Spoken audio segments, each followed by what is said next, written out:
जब भी मेरी मम्मी कड़ी पकौड़ा बनाती हैं तो उसकी खुशबू से पूरा घर महक उठता है। आज हम वही पंजाबी कड़ी पकौड़ा बना रहे हैं, मलाईदार, खट्टी, कुरकुरे पकौड़े और मसालेदार तड़के के साथ। तो आइए शुरू करते हैं।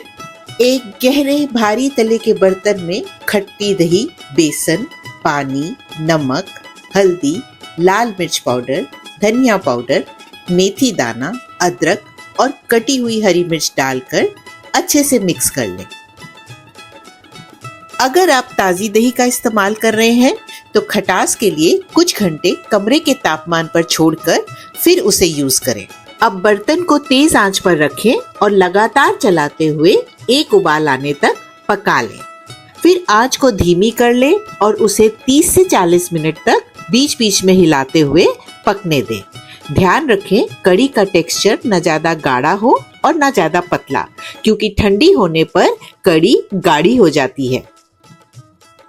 जब तक कड़ी बन रही है तब तक हम पकौड़े तैयार कर लेते हैं। उसके लिए एक बाउल में बारीक कटे प्याज, आलू, बेसन, अजवाइन और नमक डालकर अच्छे से मिक्स कर लें।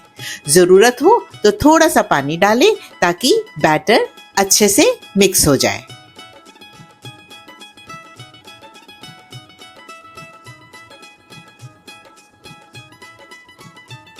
जब तेल गर्म हो जाए तो थोड़ा थोड़ा बैटर लेकर उसमें डालें और पकोड़े बना लें।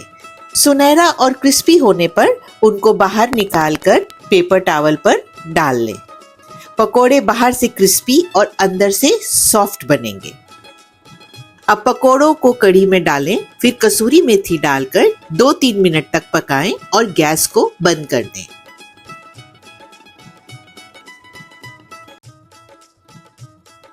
अब तैयार करते हैं तड़का। उसके लिए एक छोटे पैन में तेल को गरम करें, फिर उसमें हींग और सरसों डालकर उनको चटकने दें। फिर डालें सूखी लाल मिर्च और उसे कुछ सेकंड भूनें। फिर गैस को बंद करके उसमें डालें कश्मीरी लाल मिर्च पाउडर और फटाफट से तड़के को कढ़ी में डालकर उसे 4-5 मिनट तक धीमी आंच पर पकाएं ताकि तड़के का स्वाद कढ़ी में अच्छे से मिल जाए। लास्ट में डालें गरम मसाला और कटा हुआ हरा धनिया। तो लीजिए, तैयार है आपकी गर्मा गर्म कड़ी पकौड़ा, जिसे चावल, तंदूरी रोटी या पराठे के साथ एंजॉय कर सकते हैं। तो जल्दी से ट्राई करें और बताएं कि आपको ये रेसिपी कैसी लगी।